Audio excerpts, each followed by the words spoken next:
নমস্কার, 7 নিউজ নেটওয়ার্কে আপনাদের স্বাগত। যা কিছু মলিন, যা কিছু অশুভ, সব ধুয়ে মুছে যাক। সব খারাপ স্মৃতিগুলোকে পিছনে ফেলে এই প্রত্যাশা নিয়েই 1432-এর বাংলা নববর্ষে শুরু হোক নতুনের পথ চলা। আজ এই প্রার্থনা নিয়েই নববর্ষের সকাল শুরু হলো আমবাঙালির। আর পয়লা বৈশাখের দিন রীতি মেনে প্রত্যেক বছরই ভোরবেলা থেকেই লক্ষ্মী গণেশ সঙ্গে হালখাতায় স্বস্তিক চিহ্ন এঁকে ব্যবসায়ীরা নতুন বছরের প্রথম দিনে পুজোর ডালি নিয়ে, কেউ আবার পরিবারের মানুষজনের মঙ্গল কামনায় দক্ষিণেশ্বরের মা ভবতারিণীর মন্দিরে ভিড় জমান। আজও সকাল থেকে অগণিত ভক্তের ভবতারিণী মন্দিরে পুজো দেওয়ার লম্বা লাইন দেখা গেল দক্ষিণেশ্বরে। নাট মন্দিরের নাম সংকীর্তনে মেতে উঠতে দেখা গেল ভক্তদের। কোন রকম অপ্রীতিকর ঘটনা এড়াতে এবং পুণ্যার্থীদের পুজো দিতে যাতে কোনো অসুবিধে না হয় তার জন্য কড়া নিরাপত্তার ব্যবস্থা করা হয় গোটা মন্দির চত্বরে।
খাতা থাকলে পেছনে এসে দাঁড়া, খাতা থাকলে যাদের খাতা আছে সাইডে এসে দাঁড়া।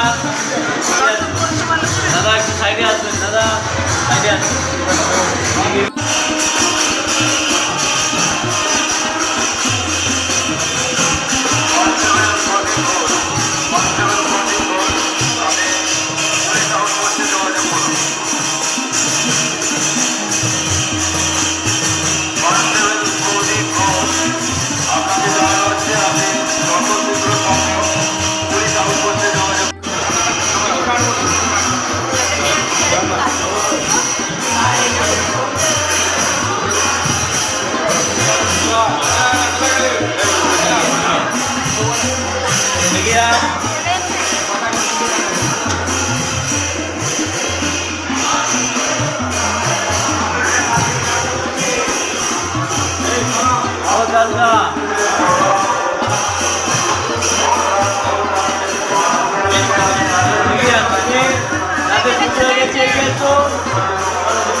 আরে তুমি যাও ভাই, তুমি পুজোটা একসঙ্গে লাগাবে।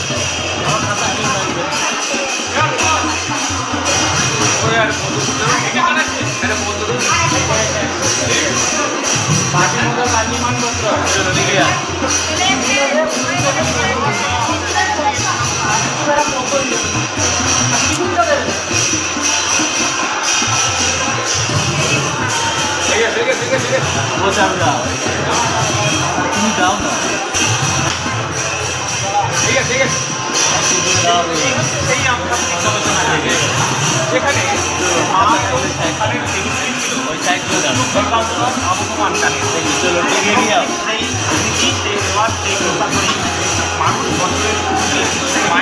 স্বামী, সংসার এবং সকলের মঙ্গল কামনার পাশাপাশি নতুন বছর যেন খুব ভালো কাটে এই কামনায় ভবতারিণীকে পুজো দিতে এসেছেন, জানালেন এক পুণ্যার্থী দেবারতী দাস। কোথা থেকে পাইকপাড়া থেকে এসেছি। কি কারণে? নববর্ষের জন্য পুজো দিতে এসেছি, স্বামী সংসার সকলের কল্যাণের জন্য এবং নতুন বছরটাও যেন খুব ভালো কাটে এই জন্য। কত বছর ধরে মন্দির দক্ষিণেশ্বরে আসছেন? বহু বছর বাদেই এলাম, বিয়ের আগে অনেক বছর আসা হয়নি, তা ভাবলাম বিয়ের পর এটা আমাদের প্রথম বছর, তাই জন্য এসেছি। নতুন দাম্পত্য নতুন বছর একদম। আপনার নাম? পাশাপাশি নববর্ষের সকাল মানেই ফুটবল পাগল বাঙালির বার পুজোর রেওয়াজ। কলকাতা ময়দানের প্রধান ক্লাবগুলোতে ঐতিহ্য এবং রীতি মেনে বার পুজোর প্রথা যেমন রয়েছে, তেমনি পানিহাটিতেও নববর্ষের সকালে বার পুজোর আয়োজন করা হয়। দীর্ঘ 10 বছর ধরে সোদপুর মুক্তি সংঘের উদ্যোগে ক্লাবের মাঠে বার পুজোর আয়োজন করা হয়ে থাকে। এবছরও তার ব্যতিক্রম হয়নি। নববর্ষের সকালে রীতি মেনে বার পুজো করা হয়েছে এবছরও।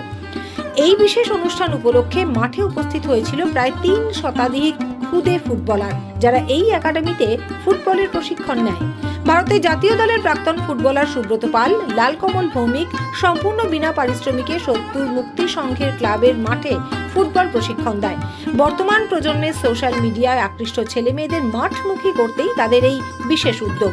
এই একাডেমি থেকে জেলা স্তর থেকে শুরু করে রাজ্য স্তর এমনকি জাতীয় স্তরেও খেলার সুযোগ পেয়েছে, জানালেন এই ক্লাবের কর্মকর্তা, পানিহাটি পৌরসভার 16 নম্বর ওয়ার্ডের পৌরপিতা তথা সিআইসি তাপস দে। কলকাতার ময়দানে আমাদের রীতি আছে বার পুজোর একটা, পানিহাটিতেও সেরকমই একটা হলো, কি বলবেন? পানিহাটিতে আমাদের এই বার পুজোর রেওয়াজ অনেকদিন ধরেই চলছে। আমাদের এখানে দুটো আমাদের ট্রেনিং ক্যাম্প চলে, একটা হচ্ছে রিয়ালি ইউনাইটেড আর একটা এসপি ফাউন্ডেশন, লালকমল ভৌমিক এবং সুব্রত পালের দুটো কোচিং ক্যাম্প আমাদের চলে। এই মোবাইলের যুগে যখন জুনিয়ররা মোবাইলে অ্যাডিক্টেড হয়ে গেছে, সেই সময়টায় দাঁড়িয়ে প্রায় 300 বাচ্চা আজকের বার পুজোয় উপস্থিত হয়েছে দুটো ক্যাম্পের মিলে। আমরা এই ব্যাপারে খুশি যে সমাজকে অন্তত কিছুটা হলেও সুস্থ বাতাস দিতে পারছি। হ্যাঁ, মানে এখন খেলাধুলা জীবন থেকে চলে গেছে বললেই হয়, সেই জায়গায় দাঁড়িয়ে কি খেলা ফিরিয়ে আনার একটা আমরা খেলা ফিরিয়ে আনার প্রয়াস এবং বাঙালির যে অস্মিতা, যেটা ফুটবল, বাঙালির কাছে ফুটবলটা একটা তার কাছে জীবন মরণের ব্যাপার, সেটাকে আমরা ফিরিয়ে আনার চেষ্টা করছি। মানে এই খেলাধুলার প্রতি গার্জিয়ানদের উৎসাহ কেমন? গার্জিয়ানদের উৎসাহ ভালো না হলে বাচ্চারা মাঠে আসবে কেন? প্রায় 300 বাচ্চা এসছে, নিশ্চয়ই গার্জিয়ানদেরও উৎসাহ আছে। হ্যাঁ, আমরা এখান থেকে যারা ভালো পারফর্ম করেছে তারা ডিস্ট্রিক্ট লেভেলে যাচ্ছে, স্টেট লেভেলে যাচ্ছে, ন্যাশনাল লেভেলে যাচ্ছে। আমাদের এখান থেকে বহু ছেলে ন্যাশনালে খেলাধুলা করছে, আই লিগে খেলছে। এটা আমাদের বার পুজো প্রায় 10 বছর ধরে চলছে।